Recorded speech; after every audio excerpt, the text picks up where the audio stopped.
नमस्कार, बहुत स्वागत है आपका। राहु का महासाम्राज्य स्थापित होने जा रहा है 18 मई से।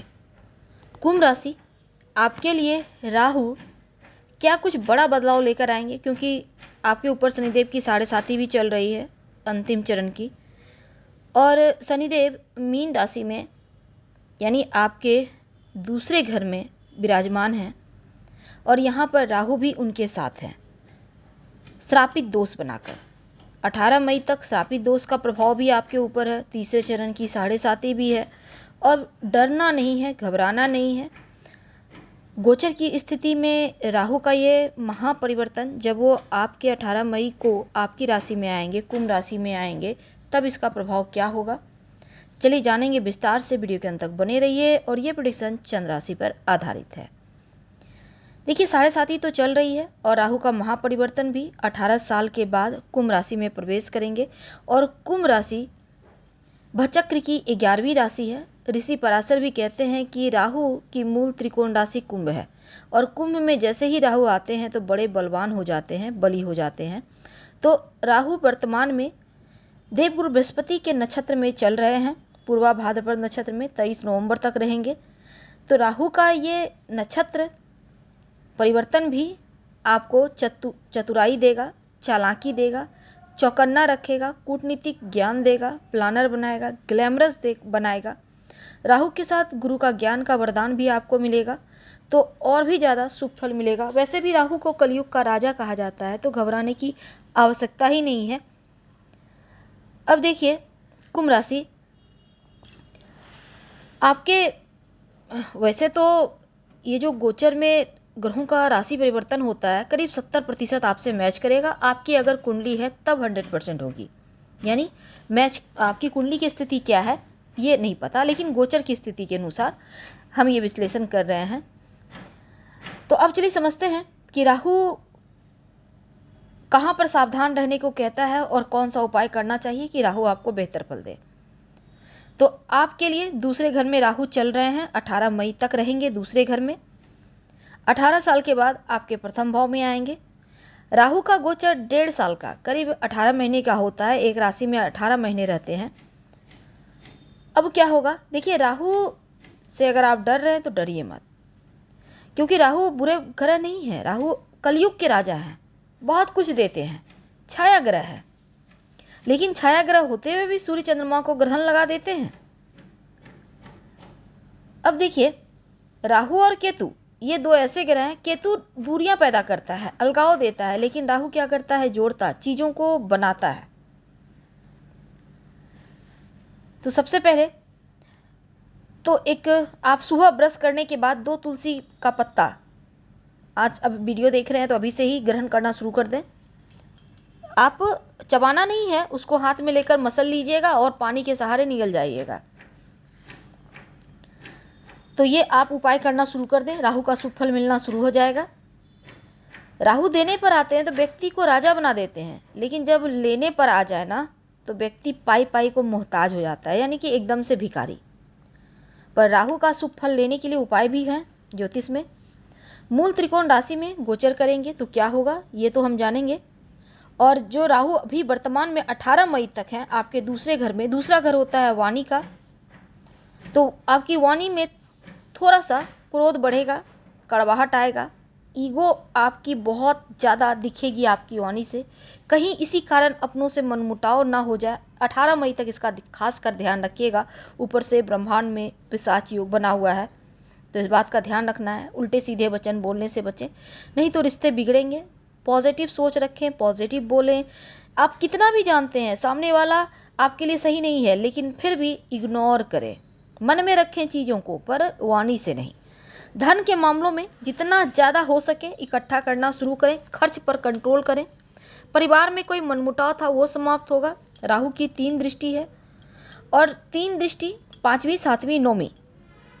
अब देखिए, रोग चोट ऋण कर्जे शत्रु से छुटकारा तो दिलाएगा। जॉब नहीं लग रहा तो जॉब मिलेगी, प्रमोशन के योग बनेंगे, नौकरी में बदलाव होगा, स्थान परिवर्तन के योग बनेंगे। राहु की दृष्टि आपको धर्म से जोड़ेगा और साथ ही करियर के मामलों में चेंज होगा। पॉलिटिक्स से जुड़े हैं तो बहुत अच्छा है, आपको कोई पद मिल सकता है। 18 मई तक थोड़ा सा बस आपको खुद का केयर करना है, अपने स्वास्थ्य का ध्यान रखना है, वाणी पर ध्यान रखना है। मूल त्रिकोण राशि में है, चंद्रमा के ऊपर राहु का गोचर प्रारंभ होगा 18 मई के बाद। तब उतना अच्छा फल नहीं मिलेगा, क्योंकि राहु मन को भटकाएगा। आपके आत्मा के ऊपर जब विराजमान राहु होंगे तो क्या करेंगे, मन ही भटकाएंगे। अब देखिए, हो सकता है इस समय थोड़ा आप डिप्रेशन में चले जाएं, तो कोई भी फैसला जल्दबाजी में ना लें, पॉजिटिव सोच रखें, डरिए मत।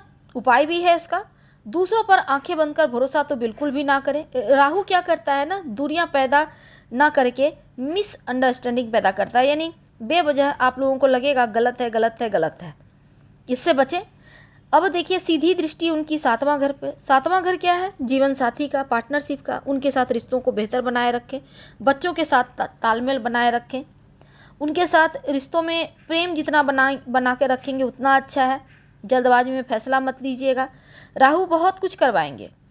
राहु यहाँ गुरु का ज्ञान भी देंगे, ज्ञान बढ़ेगा। अगर आप प्रॉपर्टी लेने के लिए कोई कहता है, उकसाता है, गलत फैसले ना लें, बहुत सोच समझ विचार करके ले। जल्दबाजी में कोई भी डिसीजन लेंगे तो पक्का डूबेंगे, इस बात का ध्यान रखिएगा। 5वें घर का फल क्या होगा, देखिए 5वां घर होता है शिक्षा का, प्रेम का, संतान का। तो यहाँ पर राहु की दृष्टि जाएगी तो पढ़ाई पर थोड़ा ग्रहण लगाना चाहेंगे जो विद्यार्थी हैं। हालांकि राहु गुरु के नक्षत्र में चल रहे हैं तो आपका ज्ञान बढ़ेगा। राहु रिसर्च के क्षेत्र से जुड़े लोगों को सफलता दिलाएंगे। अगर आप चेंज करना चाहते हैं, सब्जेक्ट चेंज करना चाहते हैं, कोई डिग्री लेना चाहते हैं, समय अनुकूल है, कॉलेज चेंज करना चाहते हैं तो बढ़िया है, कहीं घर से दूर जाकर पढ़ाई करना चाहते हैं उसके लिए बढ़िया है। संतान प्राप्ति के योग बनेंगे इसमें, प्रेम संबंध के लिए भी बढ़िया रहेगा।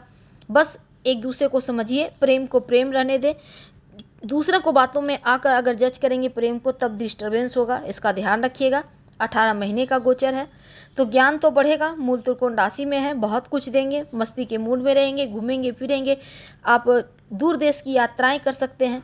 थोड़ा आराम भी करें, गलत मतलब किसी के भी शब्द का ना निकालें। कोई कुछ हो सकता है आपके ही शब्द का निकाल लें लोग, आप कुछ और कहना चाहते हैं, लोग कुछ और समझ बैठेंगे, या मुँह से ही कुछ ऐसा निकल गया, तो ये चीज़ें हो सकती है। इसलिए रिलेशन के मामलों में संभल के रहिएगा। 7वीं दृष्टि आपके साथ में घर पर है ना, तो इसलिए अपने रिश्तों को संभालिए। पार्टनरशिप में काम करते हैं, थोड़ा ध्यान दीजिए। हालांकि राहु की दृष्टि रिश्ते भी आपको जोड़ते दिखेंगे, यानी कि राहु ब्याह करवाते हैं तो केतु सेपरेशन करवाते हैं। तो राहु की दृष्टि विवाह करवाएगा, अच्छे जगह में विवाह होगा। जो दूरियां थी उसको समाप्त करने का आपको भी प्रयास करना होगा। ज़िंदगी में आगे बढ़ने के लिए थोड़े प्लान तो बनाना आवश्यक है। और क्रोध ना करें, एग्रेसिव मोड में तो बिल्कुल भी ना रहे। इनकम बढ़ेगा, अच्छी बात यह है। पार्टनरशिप में कोई काम करना चाहते हैं अभी रुक जाइए। और इसमें एक और चीज़ है कि 9वां घर भाग्य का है, भाग्य को आगे बढ़ाने के लिए राहु सपोर्ट करेगा। कूटनीतिक तरीके से भाग्योदय होगा। करियर के मामलों में आप कई सारे प्रैक्टिकल करेंगे।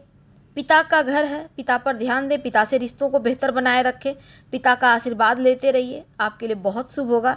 18 महीने आपके यूं ही निकल जाएंगे, यात्रा का सुख आनंद मिलेगा। वो वक्त बढ़िया है, खासकर विदेशी ज़मीन से लाभ होगा। विदेश जाना चाहते हैं घूमने फिरने या सेटल होने, सबके लिए अच्छा है। बिजनेस करना चाहते हैं, इंपोर्ट एक्सपोर्ट का कारोबारी है, तो समय तो बहुत अच्छा है क्योंकि धन तो खूब आएगा। उपाय क्या करेंगे, चलिए सबसे पहले तो हमने कहा कि तुलसी का पत्ता आपको सुबह सुबह खाली पेट सबसे पहला आहार तुलसी ही पत्ता होगा। दूसरा, छोटा सा सफ़ेद चंदन का टुकड़ा लें, ब्लू कलर के धागे में लपेट कर अपने पास में रखना शुरू कर दें, मुश्किलें कम हो जाएंगी। और तीसरा, ओम संग शनिश्चराय नमः शाम के समय रोज़ आपकी इच्छा जितने बार जप करना है कर सकते हैं। हम आपसे विदा लेते हैं। जानकारी अच्छी लगे तो लाइक कर, सब्सक्राइब करें, शेयर करें, कमेंट करें। धन्यवाद।